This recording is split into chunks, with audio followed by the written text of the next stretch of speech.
The worst is not to take control of the force that controls your life. And that force is human emotion. I mean, I want you to think about this.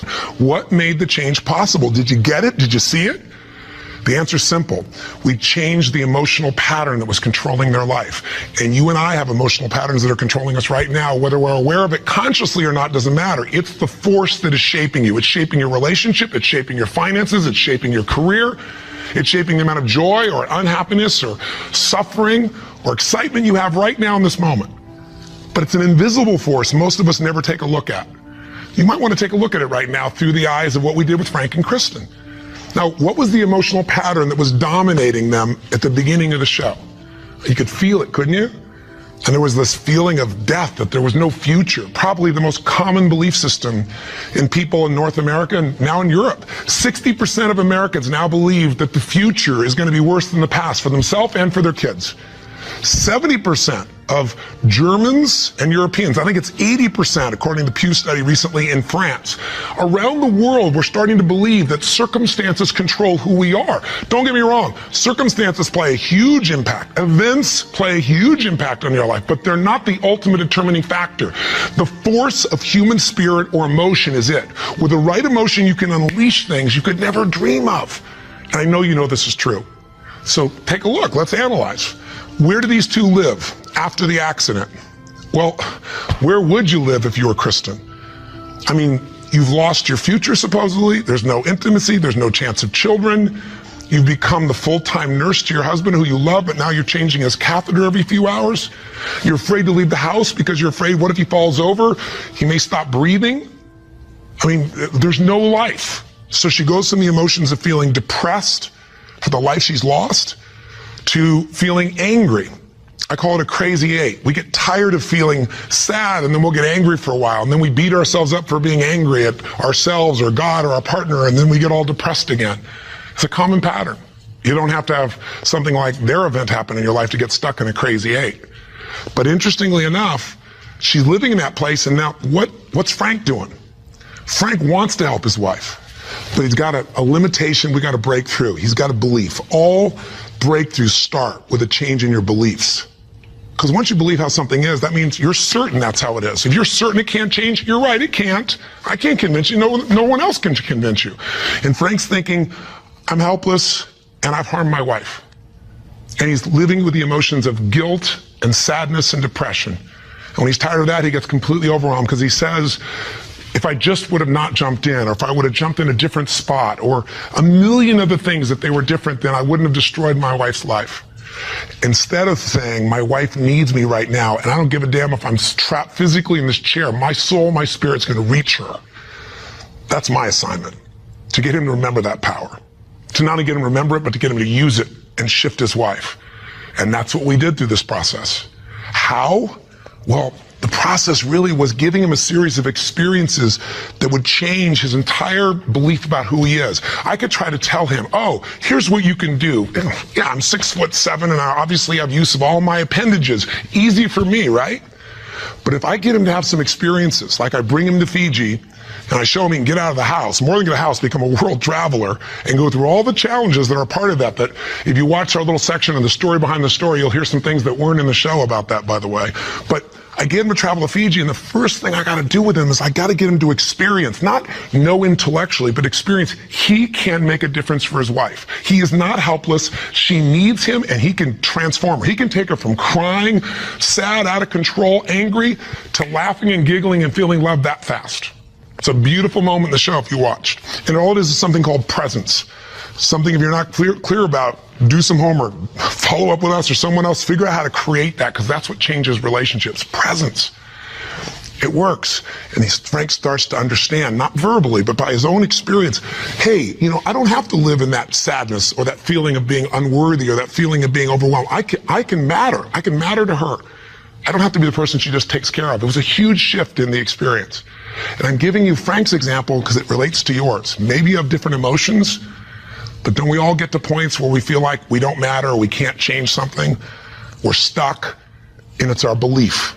Great way to break that belief, get yourself another experience. That's what I do with people in seminars. That's what I do in any coaching process. Change it. What do we do after that? We take him through the experience of facing his fears, and we get him to do the skydive together with his lady. And he feels total freedom for the first time since the accident. You get freedom when you face your fear. Not just face it, but you push through it. I get him to face separation from his lady for 10 days. Get him to be in a room with Olympic athletes who couldn't move across the room. He couldn't move across the room, but now they're incredible, and he feels like he's not enough, and he has to push through that. Show him how to get back his dream, drive his truck, get in that thing and drive 100 miles an hour, even though all you got is your elbows to drive the darn thing, and I'm on the other seat. Pretty cool thing. So it was a stacking of these experiences that got Frank to own himself in a new way, to build a new identity, a new set of emotional patterns. So here are the steps, and this is what you want to do. What did I do with him? I did 4 things. That's all I really did at its core. Number 1, for both of them, for Frank and Kristen to transform, I identified where do they live emotionally. That's what you got to do. Where do they live emotionally? Well, we just decided, we just described where they live. Depression, anger on one side, feeling guilty, feeling overwhelmed, feeling sad on the other. There's no way they can change their life with that as the emotional fuel to get you to take action. You're not going to take action. There's not enough intensity to get you to get through the obstacles or the tragedies or the challenges. Once you see what the pattern is and you tell yourself the truth, this is where I'm living, step 2 I did with them, is I identified what's the antidote. So if fear is what's controlling things right now, we need an antidote called courage. Now, courage doesn't mean that you're not scared. Courage just simply means that you're scared to death, but you do it anyway. It's an emotional muscle. It doesn't feel good, you just exercise it. That's what courage is. I mean, everybody you know has different emotional patterns. And it may be hard to see it in yourself, but I bet you know in other people. I mean, come on, don't you know somebody who lives every day and they're angry all the time, or they're pissed off, or they're frustrated, or they're worried all the time? I mean, haven't you met people at different times who, don't you know somebody that's always kind of playful or crazy or cracking jokes? Better yet, do you know somebody who's not really funny, but they think they are? You know? And they tell a stupid joke and everything else. It's not even funny, but they crack themselves up so much that you find yourself cracking up, right? I mean, people have patterns. The question is, what's yours? See, if you can identify the patterns in other people, you can start to see them in yourself as well. And you know what we all do? We all find a way to try to get what I call home. Home is, I noticed after 9/11, I'm with 2,000 plus people from, I think it was 45 countries. I was in Hawaii. The accidents happened, the tragedy happened, you know, the attacks happened, and we got the information at 3 o'clock in the morning in Hawaii, and we had, you know, 100 plus people, 200 people that were from New York, many of which, you know, worked and had offices and friends in the towers, and all their friends died or their whole company disappeared. And I had to bring these people in from all these countries with different religions, different backgrounds, different belief systems. Some people were celebrating, other people were crying and saying it was the end times. It was unbelievable. I noticed all this emotion around me. And the biggest thing to put them all together is I had to say, what's really going on here? And I noticed angry people got angry. Sad people got sad. Guilty people, a nurse, she was guilty, she wasn't there helping people, but she's always guilty. The angry lady's always angry. We all have a home. Many of the people didn't live in the United States, didn't know anyone in New York City, and they were yet angry, guilty, or sad. Why? They weren't angry, guilty, or sad about the 3,000 people a day that die of cancer and heart disease. They're all mothers, fathers, children. I pointed out that day. You can't be convenient with your compassion, and yet most of us are. We're unaware that we use events as a trigger to get home, back to the patterns we know, even if it's uncomfortable. So if you identify where you live emotionally, the patterns are limiting you. The second piece is find the antidote. Courage can replace fear. If you're feeling this unbelievable feeling of overwhelm, you need love or support. And not just go get it, go give it. See, finding that antidote starts to change the game. And then after you identify it, you find the antidote. Number 3 is you got to practice that emotion. I know that sounds weird. I'll explain what I mean in a moment. But you got to do that emotion enough consciously that you can go from frustrated or depressed to determined. And you know how to shift that gear, and it's not fake, it's not some pump up, it's real. And it changes your life when you can do that like that. And it's a biochemical change. It's not some I'm happy, positive thinking BS. That's not what I teach. I'm not here to tell you go to your garden and chant there's no weeds. I'm here to say there's the weed, go pull it out. But you're not going to pull it out without determination, without passion, without commitment. Am I making sense? So if you know the pattern, if you find the antidote, if you practice it enough, and then the final step, you condition it. You practice enough that you can just automatically go into it, that's when your life changes. So what are you going to do as your assignment for this week? To take this little 10-minute rant I'm giving you and convert it into a massive, measurable increase in the quality of your life. I can't do that for you. You can do it for yourself if you do what I tell you. Here's what you're going to do. Step one, and this will be on the web as well. Step one, you got to identify where you live. So where do you live? Where do you live emotionally? You personally, just like we did with Frank and Kristen. There are thousands of emotions. There's 4,000 words in the English language, I should say, for different individual emotions. I did the research on it years ago. I'm gonna have you take out a piece of paper, pen, take out your notebook, computer, get a page. On one side, one column, write all the emotions that you experience at least once a week that empower you in some way. Love, passion, excitement, creativity, whatever it is, peace, determination, I don't know, what are yours? I want you to write the emotions, though, you don't experience once in a while. The ones you experience at least once a week in a powerful way and really feel it. Not an emotion you feel once every blue moon. On the other side of that page, or if you do it on our little application or wherever we put it here, the other side I want you to write all the negative emotions, or to be more fair, all emotions can be positive if you use them, all the disempowering emotions. The ones that tend to put you in a state where you don't follow through. And I want you on that side to write all of them and do it simultaneously. Just keep making your list. What are the emotions I go into that mess me up, like feeling frustrated or overwhelmed or lost or alone or depressed or pissed off and rageful, whatever it is you go. And again, not emotions you experience once in a while, the ones you experience at least once a week. So make a list of all the emotions you experience at least once a week. Ones that empower you, ones that disempower you, on the list. That's step one. That's identifying where you live. And circle the top two out of the whole list that you experience most often that are empowering, and the top two you experience most often that are disempowering. That'll be step one. Now, I'm trying to explain it to you here, it'll be right in front of you as well, so if you forget what I'm saying, it's going to be on the little checklist. But I want you to know what I mean. Step two, let's identify the solution. So you look at your list, and you see on the disempowering list, I got sadness and depression, or I got feeling lonely, or I've got feeling rage and anger, or I got feeling fear. What emotional state would you like to feel in that situation that would change your life? If it's fear, maybe it's courage. Again, courage doesn't mean it's easy, doesn't mean you feel, confident, it just means you're gonna do it anyway. Maybe it's determination. Maybe instead of feeling alone, you feel loving and you go give to somebody else. What's the antidote? What's an emotional pattern that if you live that, it would change the game? Is it faith? Is it passion? Is it courage? Is it playfulness? You're taking things just too damn seriously. You've forgotten perspective. Go watch the show again.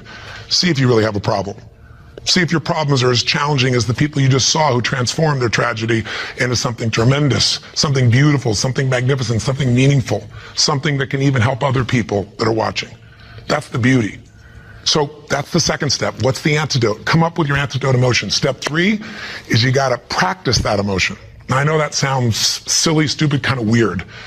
But if you came to a seminar with me, you'd see, 3,000, 10,000 people, and we do this, and we condition that a new emotion till you can shift gears. Have you ever heard about the fire walk? It's not about the fire walk. I do skydiving, all kinds of crazy stuff. It's a metaphor for how do I go from afraid, fire's metaphor for whatever you don't follow through in your life, whatever holds you back, to snapping and going to a state of mind where I just move through. It's not this big mind over matter thing, it's mind over emotion. It's shifting. And when you learn how to go from scared to determined in action, what can't you do in your life? So we show you how to do that. But for right now, I'll give you just a quick example. Understand that emotion is really created by motion, by the way you use your body. So quick example, real quick. Imagine a time when you know someone who's depressed or you were depressed. If you ever felt that way, I'm sure you have at some time. And think about what you do with your body. When somebody's depressed, do they get all excited, talk faster, gesture? No. Everything kind of slows down, doesn't it? What happens to your shoulders? They drop. Where's your head when you're depressed? Drops. Where's your breathing? Full or shallow? It becomes shallow. You talk loud and fast or slow and quiet? Slow and quiet, more hesitant. Now, Emotion is created by motion. You can try and think yourself and I'm happy, but if you go, I'm happy, and your body's like this, nothing's gonna change. We can change our biochemistry by eating, by taking a drug, by smoking a cigarette, because then you take a different breath, you eat food you like, you fill up your tummy and you start to breathe nice. Your whole mental, emotional state changes, doesn't it?